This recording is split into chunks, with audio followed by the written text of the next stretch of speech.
Sometimes, well, you could say oftentimes, life doesn't ask your permission before it changes directions, before everything changes. One moment, you're running full steam towards the life you think you want, towards the dreams that you think are about to come true. In the next moment, everything can change. The course changes completely. Everything that you thought was is no more. Today's story is about a young man who had this happen to him. He thought his life was headed in one direction, and then he heard three words that we all fear, three words that change a life, that change a family. You have cancer. But those three words, which can sound like an ending, would in fact become the start of a new beginning, a grateful new beginning. So my friend, if you've ever walked through pain and have been left to wonder, what could it mean? Why did this have to happen? Then today's episode is going to speak to you. Because what I want you to understand is that even the hardest chapters in life can grow something good, can bear fruit, just like they did in the story of today's guest. Today's guest is Steve Garraty, the author of a book titled Grapefruit: How Cancer Led to Leading a More Fruitful Life. You're going to hear his full story, the impact of those words, you have cancer. But what comes next? It's after the devastation where it all comes together, where things start to change for today's guest, and what I believe is true for you as well. If you love today's interview, then my friend, you're going to really love Steve's book. Please be sure to check out today's show notes where you can find links to get your own copy of Grapefruit, or you can also just head on over to gritgraceinspiration.com/grapefruit to find that link as well. Lastly, I want to give a big shout out to a past guest of this podcast, Bishoy Tadros.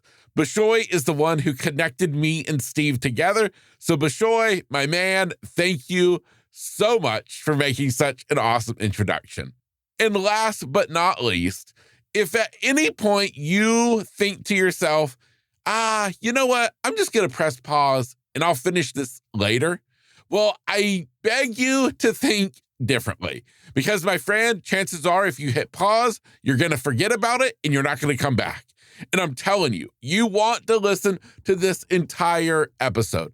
The interview is amazing. The conversation with Steve is life-changing.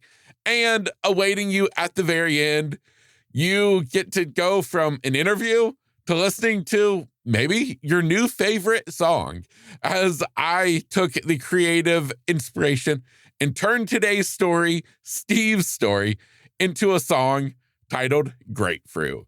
So just know that is waiting for you at the end of today's episode.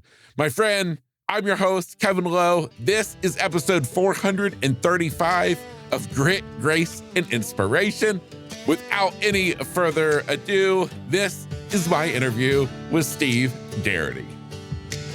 What if it all works out? I'm gonna live like I believe it. Even when the world gets loud, I got a fire and I'll feed it. I can't see the whole road, but I know I won't be defeated. What if it all works out? I'm gonna live like I believe it. What's up, my friend, and welcome back to Grit, Grace, and Inspiration. Today, I have the pleasure of being in the studio with Steve Garraty.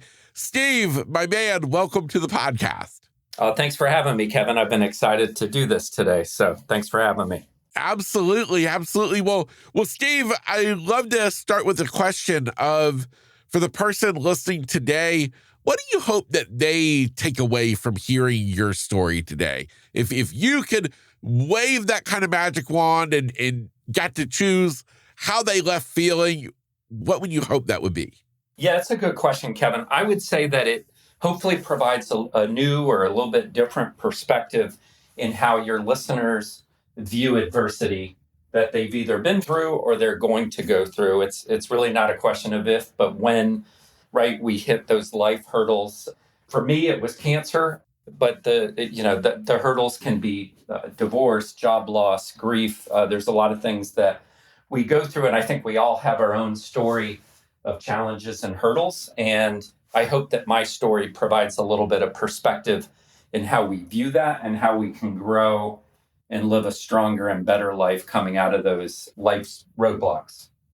Yeah, yeah, I love it. I love it. Well, Steve, where do you think your story really kind of begins? I mean, I know from preparing for our interview and stuff, I would say probably around that age, like 17, junior and senior year. But if you know a better starting point, you start it where you feel the best places for us to begin. Yeah, I think the junior and senior year in high school provide some context behind this story. My junior and senior year in high school, Kevin, were, I think to back up, my family had moved a couple times, and I came from a stable family. Parents are still married 60 years in now, middle class family. Dad was a hard worker. My mom stayed at home with us. Had a good, stable family life. We moved a couple times. The second of which was end of middle school, beginning of high school. It also was from the Northeast down to back in the 80s, what was a very rural, I would use the word redneck kind of area of Georgia. For me, that was a big challenge. And I struggled with that socially and fitting in. And a couple of years later, when I did start to build my social circle, it probably wasn't the best, or they weren't the best influences. And it led to a couple years of hard partying and running a very hard lifestyle that continued to spiral more and more downhill. I like to use the analogy of, for those that have watched Breaking Bad, probably similar to the character of Walter White and how he kind of each episode and each season spirals more downward. And I just was not looking at stopping that spiral. I don't think I was probably capable or in the mindset to stop it, and had wrecked my parents' cars about 5 times under the influence of something. Grades were suffering, just was kind of headed down a really bad path. And I think something probably more tragic would have happened if not for some intervention. And that intervention was a lump was forming on the side of my neck towards the end of my senior year. I ignored it for a little while. It started growing very aggressively. Went in and got a biopsy, and on July 4th, the surgeon called our house to inform me that the 3 words he delivered were, "You have cancer." Not something I expected, but it was started a year of hell, and that's probably where my story begins. But the background, because I do believe my lifestyle and poor choices and the path I was headed down, I do think contributed to me getting sick. And I also think me getting sick put me on a different and better path in the long run. Yeah, yeah. Wow. Now, before getting to the discovery of you having this cancerous tumor, during that kind of junior, senior year, graduating high school, in this party phase of life, did you have any plans for life after high school at that point? I had seen the movie Animal House many times, and so I had this vision of what Greek life, what a fraternity life would look like, and it fit in with, for those that have seen the movie, it fit in with what I had been doing the last couple of years. So I was excited to head off to college and kind of join a fraternity and live that kind of lifestyle that I had seen on Animal House. And I was excited about the freedom to be away from my parents and restrictions and rules. But I would say those are probably not the best reasons, right? Or the best. I didn't have a good path forward. I was looking to party more and with less restrictions and less rules. And I do think that would have led to, be it me failing out of school or, God forbid, getting into an accident, hurting myself, hurting others. And so, I don't think I would have made it through 4 years of college had I gone off to school and not been sick. Yeah, yeah. Wow. Amazing how life can get in the way sometimes for maybe for the benefit, for the, know. Now, talk to me a little bit more about the tumor, the type of cancer, and And with that, I guess I would love to kind of group in together of just your mindset, your thought process being told here you've just graduated high school and now all of a sudden you're facing cancer.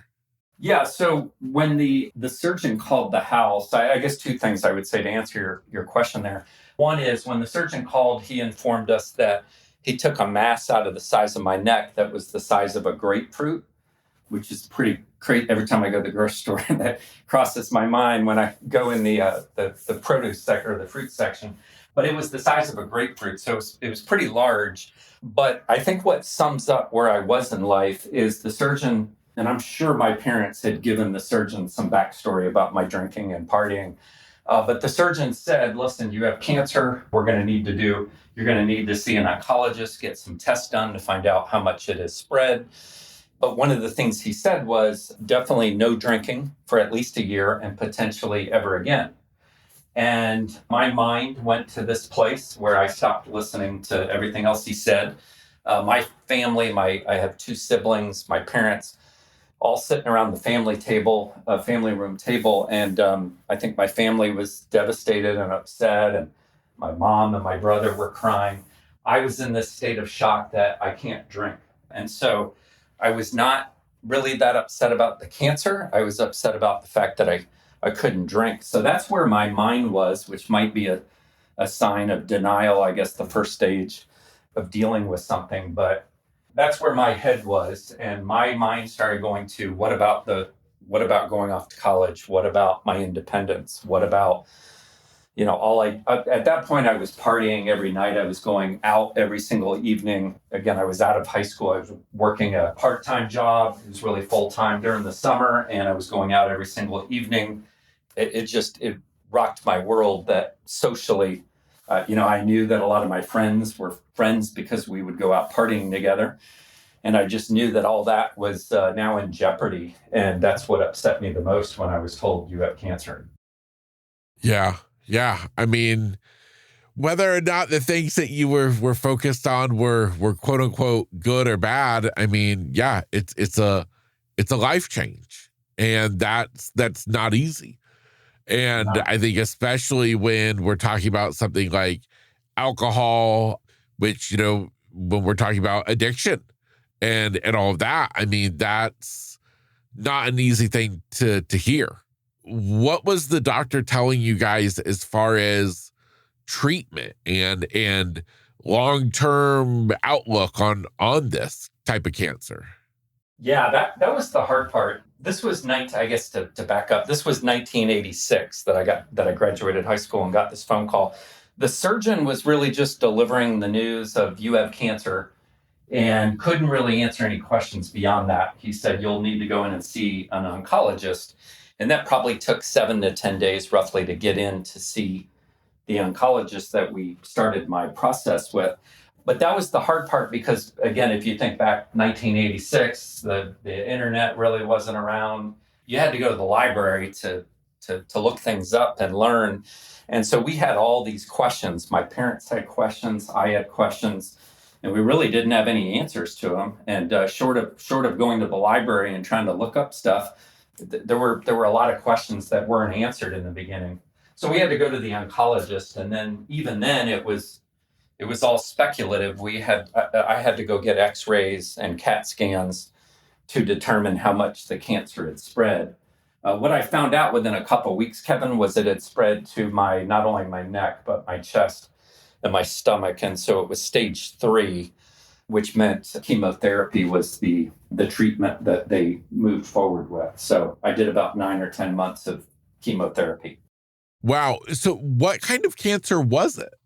It's called Hodgkin's, and it's probably most common in like 18 to 25-year-olds is where Hodgkin's happens the most, which again, I was 18 at the time. But yeah, it's called Hodgkin's lymphoma. Okay. And is that the one, am I getting it right, where there's Hodgkin's lymphoma and then there's Hodgkin's non-lymphoma or something like that? Yes, I think you're spot on there. Yes. Okay. Mine was in the lymph nodes, which made it Hodgkin's lymphoma. Okay. So now treatment wise, is that because I think of typically like either chemotherapy or radiation? Yes. Again, this was at the time, this is a long time ago. They had told me, listen, if we do these tests and it's stage 1 or 2, we'll probably treat it with radiation. If it's 3 or 4, it's going to be chemotherapy, maybe a combo of chemotherapy and radiation.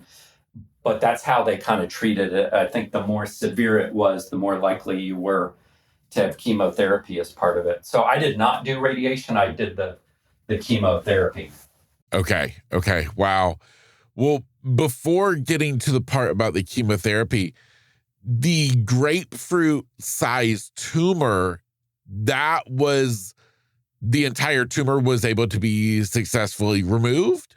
Yes, they moved it out. There was still cancer in there. There's still cancer in the lymph nodes, but they took out a mass, so they took out a good part of it in the neck, and then obviously in the chest and stomach that it had to be. And there was still cancer in my neck. That's how they got it, was with the chemotherapy. Okay. Okay. Wow. So with chemo, I mean, I think we all just envision horror stories of chemo. How was that for you? It was a horror story. It was, Yeah. So I went in on the first one, and they said, listen, some people don't get sick on the first one, and I did not. They basically put an IV into you, and you sit there. It was typically about 45 minutes to an hour. You would sit there, and the drugs would kind of slowly drip into your veins. And the first one I did fine. I went home, slept a little bit, and actually had a friend come over later that day and went out that evening, which was probably not a good thing to do, but went out that evening. And then, so I started having this, at 18, you feel like you're invincible. And I was no exception. And so getting cancer was a shock. And then when I went in for the first session of chemo and didn't get sick, I was like, okay, this is going to be easy. It's old people that get sick. And that changed on my second appointment. So my second appointment, kind of everything seemed the same. And about 10, 15 minutes in, I started, projectile vomiting. And basically it got worse each time after that. But it would be about 10 to 12 hours. I'd come in, get the chemo in the morning. My parents would take me home.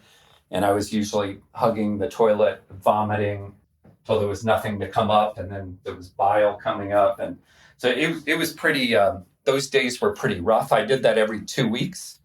So every 2 weeks I would go in and get this combination of drugs that would go into my system. And that first day was pretty horrible. Second day I would feel nauseous.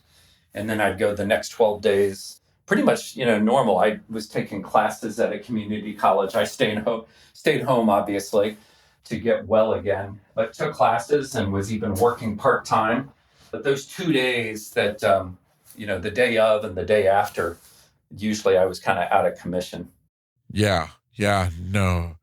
Wow. Now, during this period of being on chemo, was there any maybe specific low point when maybe you just kind of felt like, I can't keep doing this? Yes. Well, there were multiple times I thought that, and I've written a book that I published in March, and the first chapter opens with the answer to your question, which was my rock bottom. So there was towards the end, the problem with, cancer and going through something like that, you don't know when the end is going to come. So I would keep going in for these sessions, and every couple of months we would get new X-rays and CAT scans to see, is it working? Are the tumors shrinking? And eventually, so they never know like when the end is going to be. They just keep doing that until there's no evidence of the cancer anymore. And so towards the end, although I didn't know it was the end, probably a couple sessions before I finished and was declared in remission, there was a time where my mom and I went in for another session of chemo. And I kind of had a breakdown. I call it a breakdown, where I asked my mother to go inside the doctor's office and to give me a few minutes in the parking garage. And I just broke down. I didn't want to go in. I was bawling. I was praying, asking God to give me strength to go back in and do it again. But I was spent. At this point I was completely bald, had no hair left, had a couple friends left that had kind of stuck by me.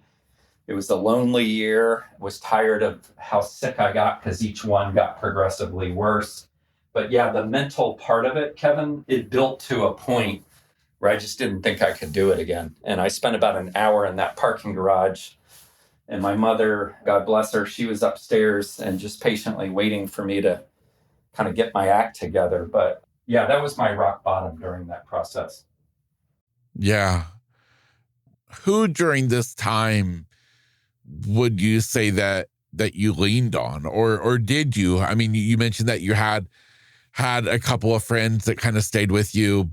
I mean, I know some people kind of handle the difficult stuff in life just internally and, stay themselves. Others need somebody to lean on, to cry with. Was there anybody that you would say that was for you? There were 7 people, my parents and my 2 siblings. So there's 4 family members, 2 friends from high school that I mentioned that were just unbelievable angels during the whole process. Took me to some treatments, took me to school, took my mind off of it, listened to my challenges and what I was experiencing. And then the 7th was there was a nurse at the oncologist's office that just really went above and beyond her kind of duties. I mean, I would say we established a friendship during that time, and she was just incredible. And I think she helped me quite a bit, especially on the days of my chemo and trying to get my mind off of it, and just so supportive. She cleaned up my vomit each time. Like, she was unbelievable. And we talked outside of my visits. So I would say those 7 really helped me get through that year. Yeah. Wow. That's amazing. And I absolutely love that you just spoke about the lady who worked at the doctor's office, because I think so many times we put our doctors, the nurses, they're kind of over in this one category. But when that bridge can be formed of them being so compassionate and understanding to form a relationship, I think that's kind of where the magic lies in healthcare.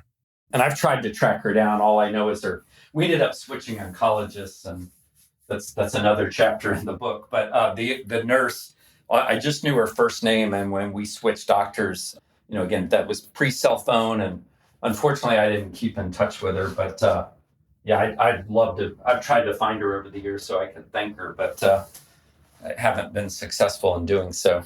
Yeah. Wow. Well, you go through this, what was it? Was it roughly a year of chemo? It was probably close to 10 months, I think. Okay.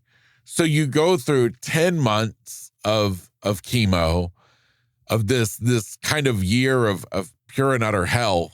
How do you begin at the end of treatment to try to transition back into quote unquote normal life? I mean, I'm sitting there trying to think, the transition, it can't be just flip on a light switch and all of a sudden everything's better. I feel great. And just, do I go back to partying and all that? Like, what happened for you?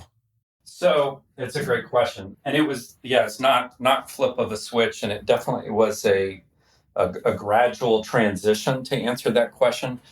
That summer, I was just probably well, first of all, the day the oncologist walked in, and again, you don't know when the end is coming. So I went in, had gotten some tests done, some CAT scans and x-rays, and I was going in for what I thought was another round of chemo.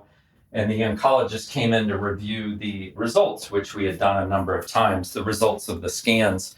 And he came in and said, "I've got great news for you." And so when he told me they'd gotten all the cancer, I think that was, to this day, and I've had kids and I've gotten married, to this day, that ranks as probably the moment of gratitude that was at an all-time high for me. I mean, I can't even put into words how grateful and how blessed and how overwhelmed with joy I was when I was told, "We've gotten it all and you're finished."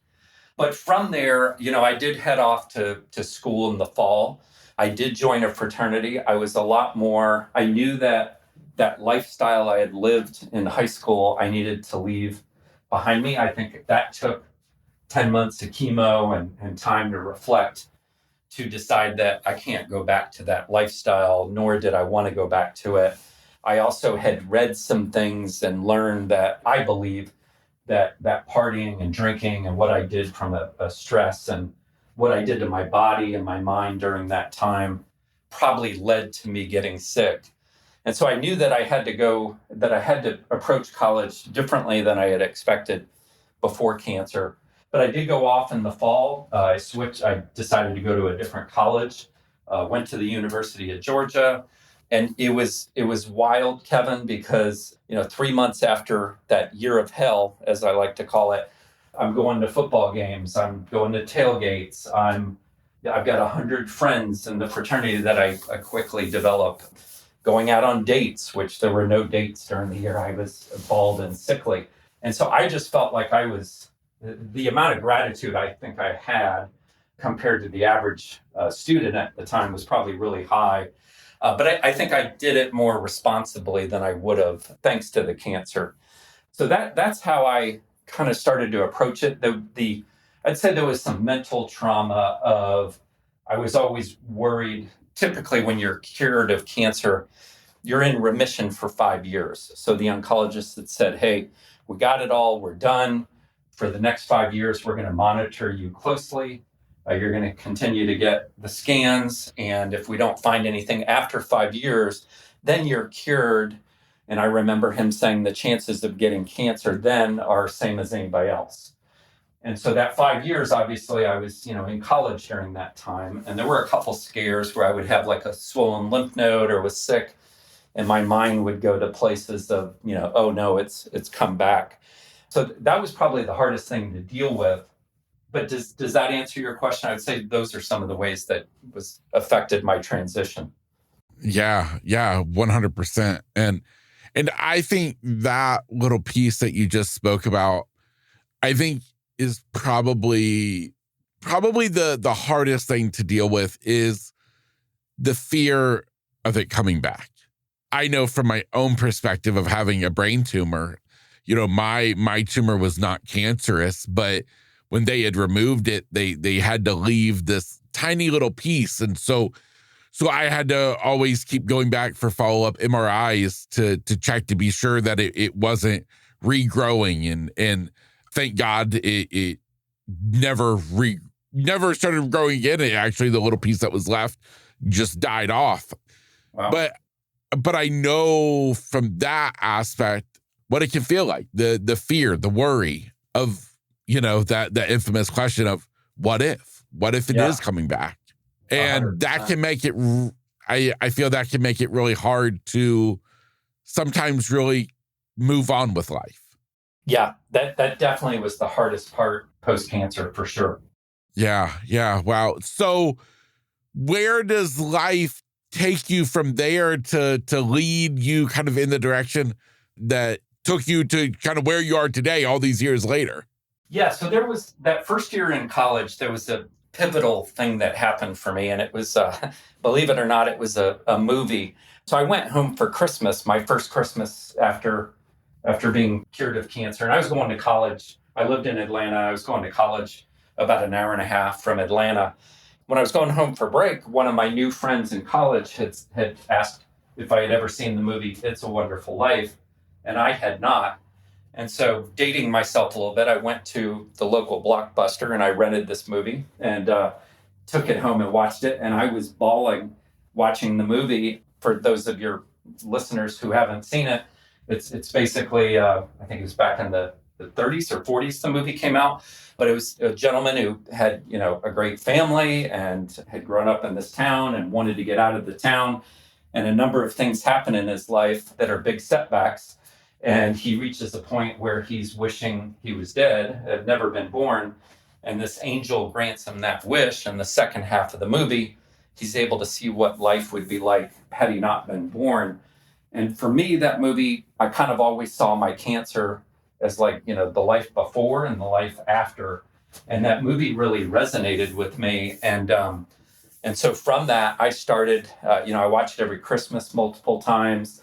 But it started changing the way I viewed my experience with cancer. And so it was an awful year and it was terrible and I would never want to go through it again or wish it on anybody. But I started to view it as, one, it put me on a different path, a better path, and I was headed down a bad path. But two, I started looking at some of the benefits or the values that I was starting to embrace because of my experience with cancer. And so it just really, I'd say perspective was the first thing that changed. And that movie helped frame that up for me and had me starting to analyze my year with cancer differently, if that makes sense. Yeah, 100%. Isn't it always kind of crazy sometimes how we can have such changes in our lives from the most unexpected places. I mean, I know for myself, a pivotal moment in my story, it happened from a chapter in a book I was listening to. For you, this movie. I think that's the powerful thing about life of when we're ready to hear what we need to hear, we hear it from something. And I think that's just really powerful. Yeah, I like how you said that. I felt like, there was a reason that my friends suggested this movie to me. Most of my friends in college didn't know I had cancer. I didn't talk about it, but I felt like God was kind of suggesting I watch this movie, and it rocked me the first time I ever watched that movie, and just started to reframe how I viewed the experience. Yeah, absolutely. So I guess what I would love to find out is the book that you have written. When was the first inkling of an idea that you wanted to write a book? I joke, which is kind of true, but Kevin, I joke that it took me 37 years to write this book. When I was going through chemo, and like I said, it was a lonely year. I didn't have many people to lean on. I had a girlfriend through high school. We broke up pretty much right away when I got cancer. And so it was just it was a tough, lonely year. And so my parents, my mom specifically, had really encouraged me to write in a journal so that it was a way of coping and kind of therapy for me. And so I filled up a pretty thick notebook with just, random thoughts and experience, what I was going through and what the chemo was like and what was going on inside my head. And so I did that during the course, pretty much most of the time I was going through cancer, and I filled that up. And so that was the start of what today is the book. Went off to college, didn't want to think about cancer. I put that journal, or the notebook, I should say, aside. And then I would say in my early to mid 20s, after getting out, I took a writing course, and I don't know why. I was a finance major, never really much of a writer or focused on that, but took a writing course in the evening and pulled out that journal and started to think, I want to leave a story for my kids. I have two children, and the oncologist had told me there was a 70% chance I would never have due to the chemo. So they were a blessing as well. But I wanted to leave them my story when they were little. So that was kind of the first time I started thinking about taking that journal and making it into a book. And this was a long time ago. My kids are now 25 and 28. But life just kept getting in the way. I'm in sales. I would travel, kids' sports, just all the things. Life kept getting in the way. And so I would pick up the book. I would write some. I'd put it back down. And I'm very thankful in hindsight that it took so long to write, because the first half of the book is really what happened, why it happened, how it happened. It was really the story of the cancer and the partying and all of that. But the second half of the book is really, because it took me so long to finish it and write it, the second half of the book is how cancer made me a better husband, father, friend, business leader. I've been in leadership a long time, and how it affected my faith. I would say those kind of 5 areas of my life. And so had I finished this book in my 20s, it would be part 1 only. But because I have the perspective of 4 decades and how this year of my journey that involved fighting cancer, how it impacted my life, is really part 2. And so eventually I felt like the story would resonate with people, not just who had cancer, but who've been through grief or divorce or, any major life setback. And that was maybe 10 years ago. And anyways, it took me a long time to finish it, really, just because life kept getting in the way. But it was a gradual process of going from writing a journal for therapy and dealing with cancer to having it being a book that I published. Yeah, yeah, wow. Now, the title of the book is Grapefruit, and I would love for you to unpack that title for me. Yeah, so I spent about 6 months. The book was done. I was going through editing, and I was struggling trying to come up with a name for the book. I was going to call it "Why Me." I think you said "What If" earlier. Why me? You know, when bad things happen to us, I think a lot of times we say "Why me," and so I was going to call it "Why Me." The problem is there's a lot of books out there called "Why Me," so I was struggling with what's a better name. And a friend of mine who I hadn't seen in 20 something years, we got together in Atlanta for drinks, and he's more of a marketing guru. And I was telling him about my book. He knew my story, and he said, "Hey, let me read it, and I'll come up with some titles for you." And so he did. He gave me a list of titles, and grapefruit was one of them. But it's really it's a play on words. So it's great, GREAT, one word. And it's really a play on words from, they took a mass out the size of a grapefruit, and it ended up being a blessing and leading to a more fruitful life. And so he kind of combined that and those two themes in the book and came up with the name, and I liked it a lot. And so, yeah, the book's called Grapefruit: How Cancer Led to Living a More Fruitful Life. Wow, I love it. I absolutely love the play on words. I think that's such an awesome idea. So catchy.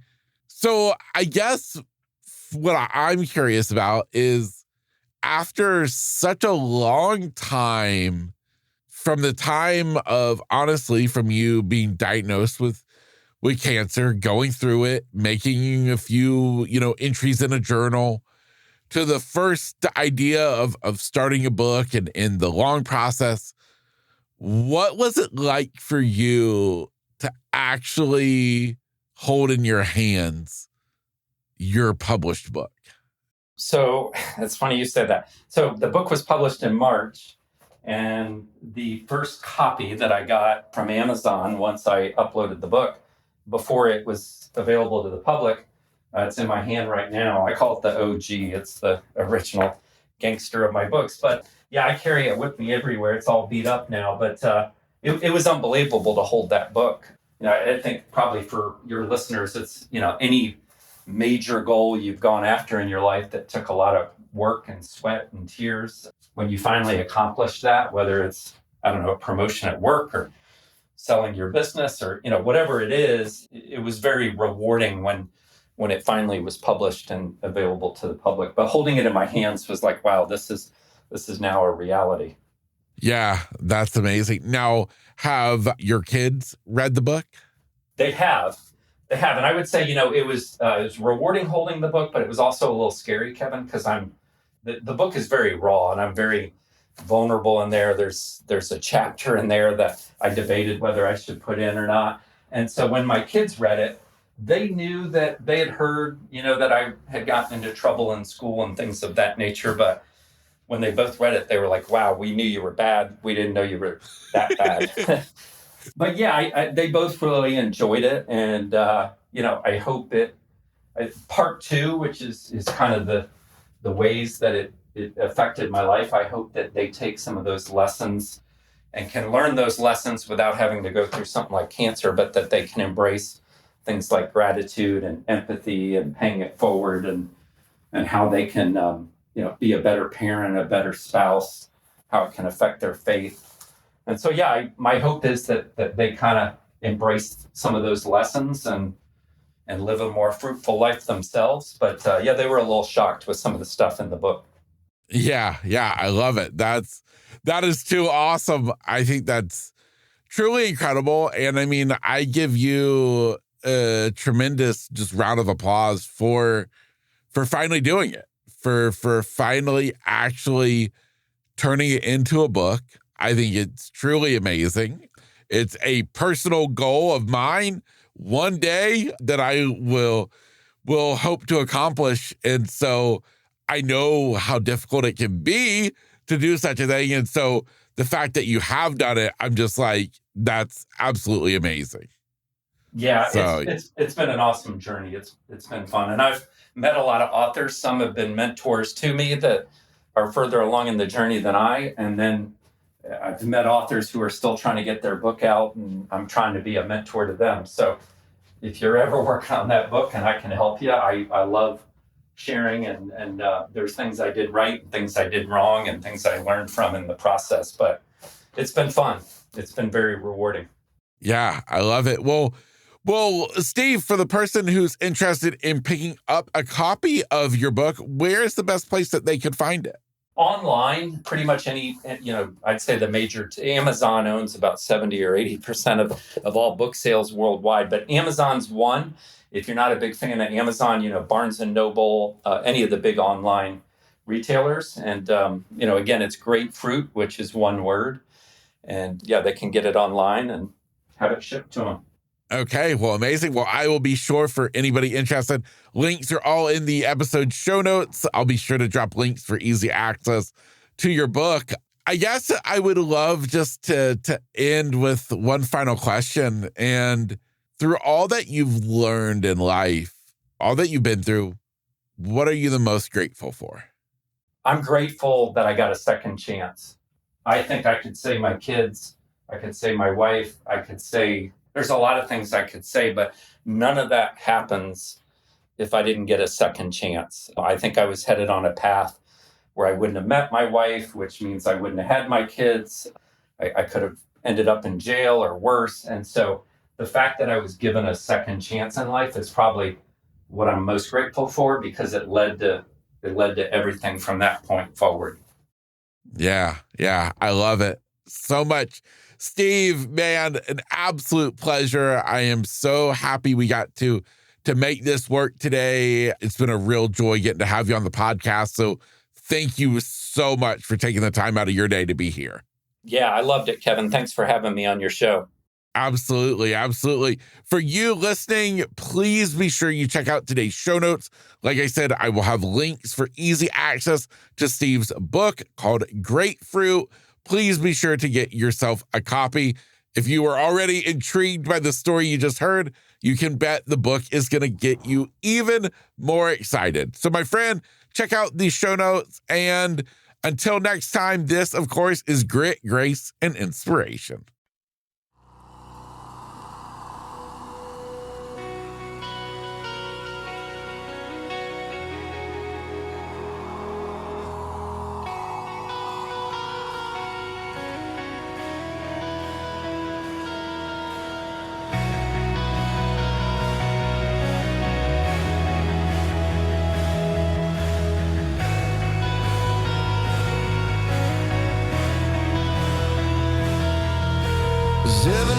Summers running wild and free, chasing the night like it owed him a dream.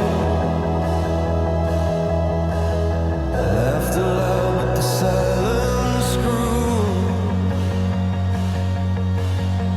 Every wrong road felt like something new. Graduation came with a red flame, freedom calling out his name. Then a shadow rose where the sunlight fell, and a midnight voice changed everything he knew. When the world goes quiet and your plans fall through, you start to see what's calling you.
Christmas screen,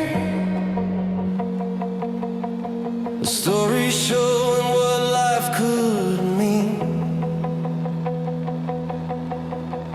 Not a curse, but a sacred turn.